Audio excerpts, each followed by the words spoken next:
AGL, partenaire logistique du football africain.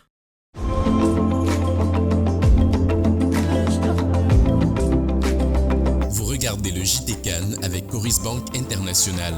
Coris Bank International, la banque autrement.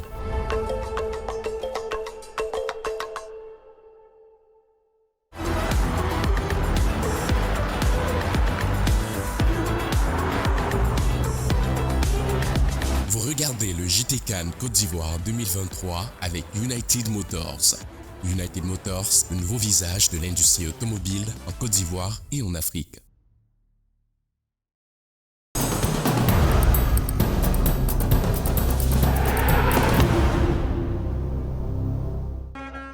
Unis autour du football à l'occasion de la 34e édition de la Coupe d'Afrique des Nations de football. Les amoureux du ballon rond se sont rendus dans les fan zones pour vivre une expérience de folie. Je suis venu à l'Agora aujourd'hui parce que je voulais vivre un peu la CAN comme si j'étais au stade.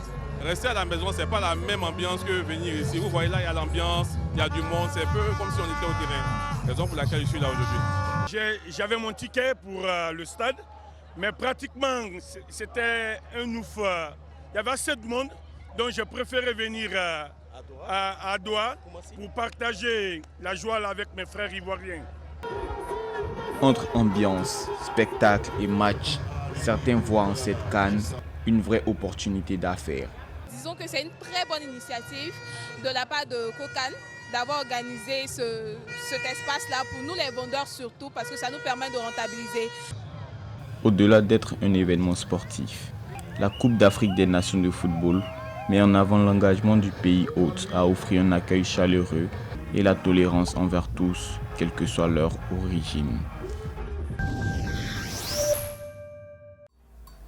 La Côte d'Ivoire, le Nigeria, le Sénégal et plus de 20 pays de l'Afrique s'affronteront sur une période de 30 jours dans les 6 plus belles infrastructures sportives du pays hôte de la Coupe d'Afrique des Nations 2023. Construites dans 5 des villes historiques du pays, ces différents joyaux architecturaux sont à ce jour prêts à accueillir tous les acteurs et amoureux du football africain.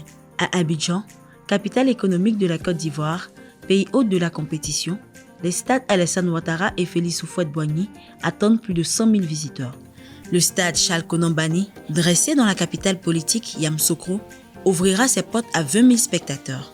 À Korogo, la ville du Poro, et San Pedro, la ville balnéaire, les stades Amadou Gon Coulibaly et Laurent Pokou recevront également 40 000 amoureux du foot.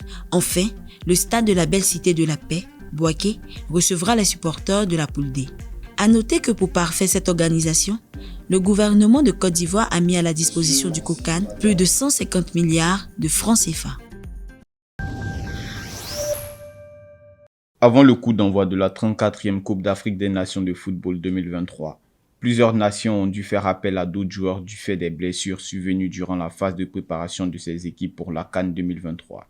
C'est au total 6 joueurs qui ont été déclarés officiellement forfaits pour cette édition et 3 qui jusqu'à la veille de début de la compétition sont déclarés indisponibles pour les premiers matchs. Le Nigeria enregistre le plus grand nombre de forfaits avec Wilfred Ndidi qui fut le premier de la liste, suivi de l'attaquant Victor Boniface blessé à l'aine. Le dernier Super Eagles rentré est Oumar Sadiq, blessé au genou lors de la défaite face à la Guinée sur le score de 2-0, qui a vu aussi le forfait de Serhou Guirassy, international guinéen, sorti sur blessure. Le Sénégal, quant à lui, s'est séparé avant l'embarquement pour la Côte d'Ivoire de Séné Dieng et l'attaquant Boulaye Dia, tous deux blessés à l'entraînement au camp d'entraînement de Diam Niamdio à Dakar.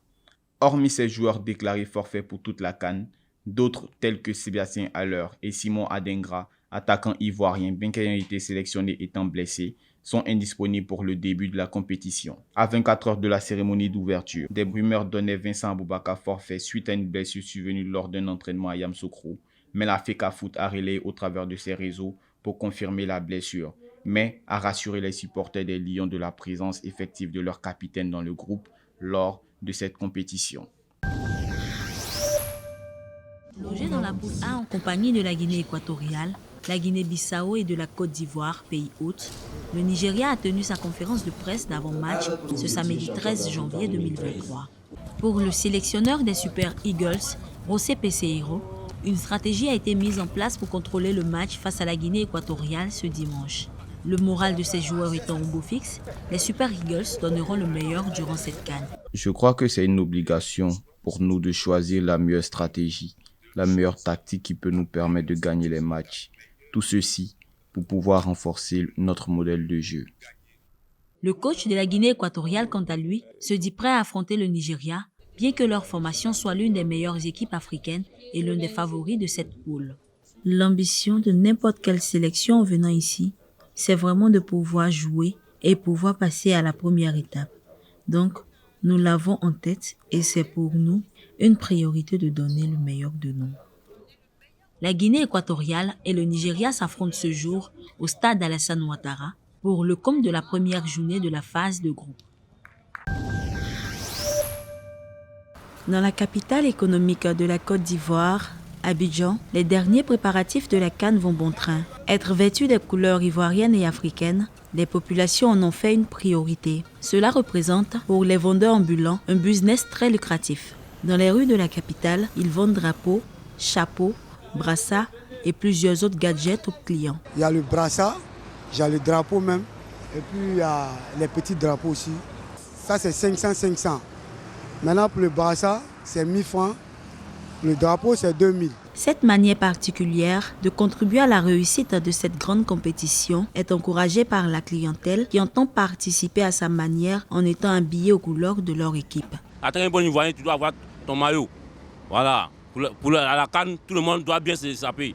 Pour ces gadgets, dont les prix varient entre 500 francs, 1000 francs et 2000 francs, un bénéfice de 15 000 francs par vendeur est enregistré chaque jour. C'est un chiffre d'affaires de plus de 10 millions de francs CFA qui sera enregistré par le secteur informel sur cette période de 30 jours.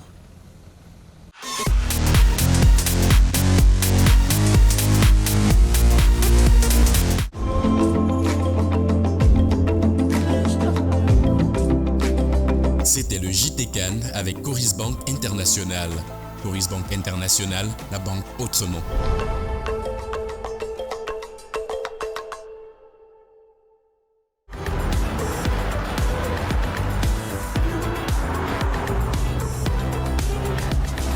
C'était le JT CAN Côte d'Ivoire 2023 avec United Motors.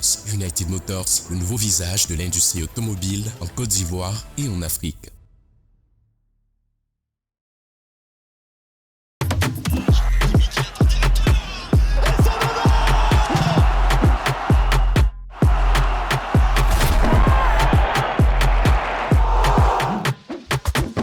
Ce ballon dans la profondeur, Seul Conan qui récupère cette balle, et c'est bien joué.